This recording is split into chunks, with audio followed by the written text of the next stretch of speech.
Hey there, what's going on guys? So today I want to show you some of the best VPNs that you can use for Tor. Now, if you're wondering why should you use a VPN for Tor in the first place, there are a bunch of reasons and I'll kind of talk about them as I show you these VPNs. By the way, those will be Express, Nord, and Surfshark. They all serve a bunch of purposes, but essentially they serve most of the VPN user base. I would say easily over 95 or 98% of the VPN user base. They're also good for streaming and generally accessing geo-restricted websites and streaming services and games. If you're a gamer, they're also great for gaming and general performance and speeds. Now, I'm going to talk about the special things about each VPN to help you figure out which one could be the best choice for you and your situation. So essentially, once you download the Tor browser here, you can go to torproject.org/download and you'll be able to download the Tor browser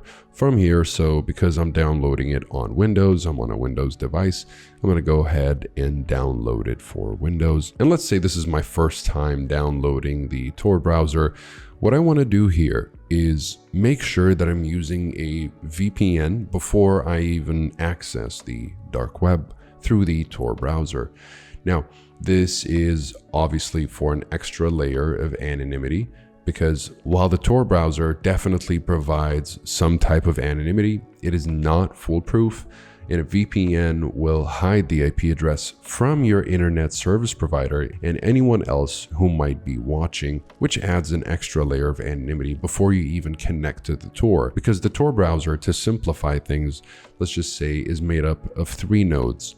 The first node, the middle node, and the end node. Now, whatever is going on in the middle and end node, nobody will be able to know because, that kind of privacy and security is built in within the Tor browser itself. There's plenty of privacy features in it. But as you enter the first node, your ISP will be able to tell that it's your IP address that tried to access the dark web, or the Tor browser rather, and that's what you definitely want to hide, because depending on your ISP, some ISPs may flag or throttle users they see accessing Tor, as they might assume it's for illegal or illicit activities.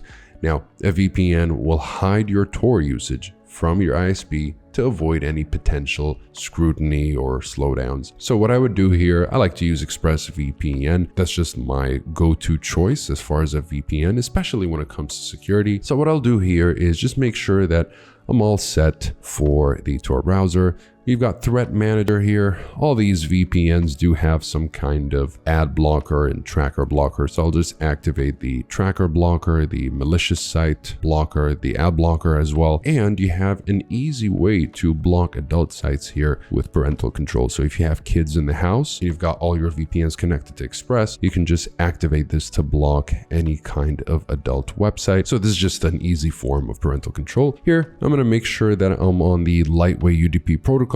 This is going to be the most optimized for speed and security. And in general, I'm going to make sure that the kill switch is on. The kill switch will essentially make sure that I'm only going to be connected to the internet while I'm secured by the VPN tunnel. Otherwise, it will cut my connection so that when I'm disconnected, my connection won't go back to connecting to the servers of my ISP, and it will stay disconnected until I'm connected to the VPN again. So that's a very nice security feature, and I'll just stop there as far as features. You've also got split tunneling, but I don't want to make this video any longer than it already is.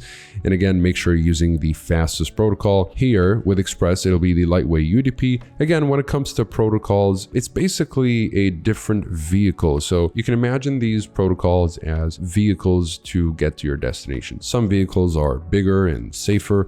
Others are maybe smaller, faster, but less safe. In this case, lightweight UDP is the most optimized vehicle for what we're trying to do here and basically everything else. So now that I've got all of this set up, I'm going to head on to locations. Again, whatever I'm doing here, you can also do with NordVPN and Surfshark.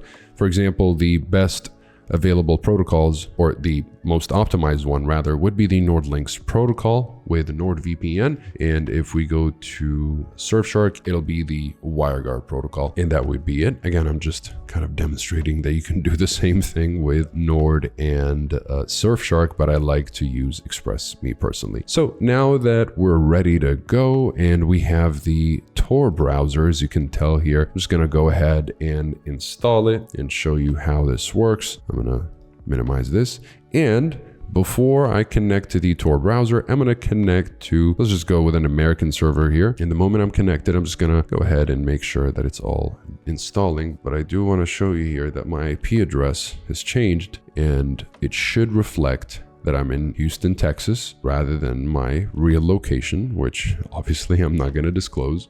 And there you go. As you can tell, it shows that I'm in Houston, Texas. And so when I go to access the Tor browser here, I'm just gonna run it right away. Okay, let's just finish it. Now, as you can tell, I'm using ExpressVPN here. So essentially, my ISP won't be able to tell that I have any connections to the Tor browser. Why? Because there's ExpressVPN in the middle before reaching the Tor browser. And so to my ISP, they don't even know that I'm connected to the Tor browser. And so I don't have to put up with any kind of scrutiny or, soft blacklisting or on some sort of surveillance list. So especially if you're a whistleblower of some sort, or, you're a news reporter, you're an investigator, whatever it is, using a VPN before you access the Tor browser is always a good idea. So here I'll just go ahead and connect. I know it's safe. It might take a little bit of time just to establish a connection. And so that's basically all you have to do to make sure that you're safe before you access the Tor browser. Now I'm just going to minimize this. And in the meantime, I'm going to talk about the other VPNs and why I chose those.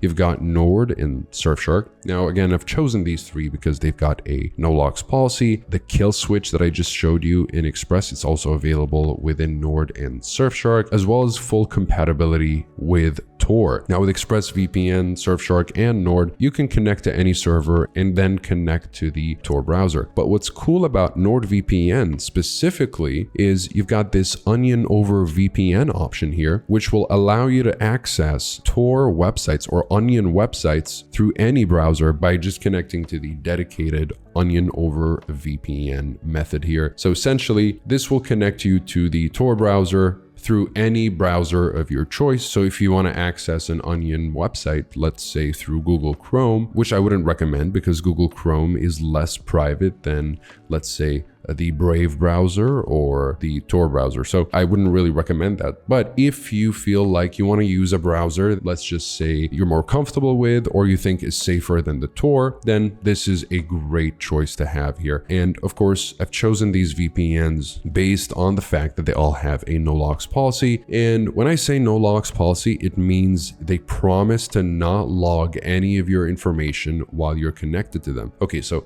how do you take the VPN's word for it? Well, you shouldn't. In this case, we don't have to blindly trust Express nor Surfshark. They have independent audit reports, which all result in great standings. And what that means, it's basically proof or certifications by big auditing companies like PricewaterhouseCoopers, Deloitte, KPMG, as well as Cure 53. And this is essentially a stamp of approval from these huge auditing companies that these VPNs do uphold the no-logs policy that they claim. And the reason I like to use Express specifically when it comes to privacy is because in 2017, the Turkish government seized an ExpressVPN server as part of an investigation, and they were still unable to extract any information out of the server thanks to the true no-logs policy. And so to me, I'm just more comfortable with Express. But either way, with Nord and Surfshark, they'll work just fine and much more than fine. I also chose these three because overall, they allow you to access all kinds of streaming services. I know a lot of people use VPNs for privacy,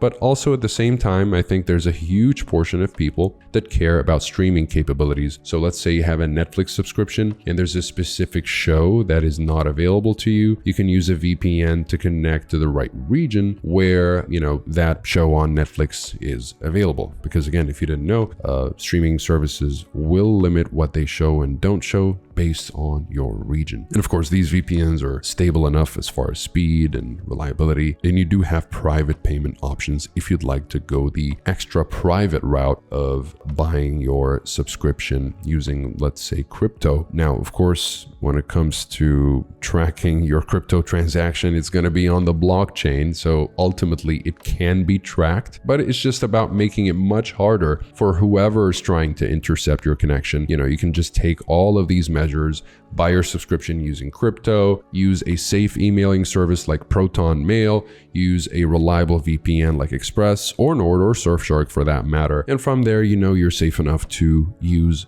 the Tor browser. Hopefully I've helped you guys out. If you have any questions about these VPNs, Express, Nord, or Surfshark, feel free to ask me in the description down below. I'll also be sure to leave the best discounts that I can find in the description down below, as well as full reviews if you'd like to learn a little bit more about them before making the purchase. And if you don't feel like watching the reviews and you want a quick recommendation, look, I prefer ExpressVPN for the reason that I mentioned about the Turkish government and all. So that's just me personally. And of course, it's incredibly reliable when it comes to accessing streaming services. And you've got a lot of locations with all these VPNs. So, that doesn't really matter. But my personal choice would be ExpressVPN. It just works the best for me. Nord will be a great option, especially if you're interested in all kinds of extra features here and there, like all these specialty servers and threat protection, which is actually a little bit of a mini antivirus, you could say, and file transfer, which is one of my favorite ways, if not at this point, my favorite way to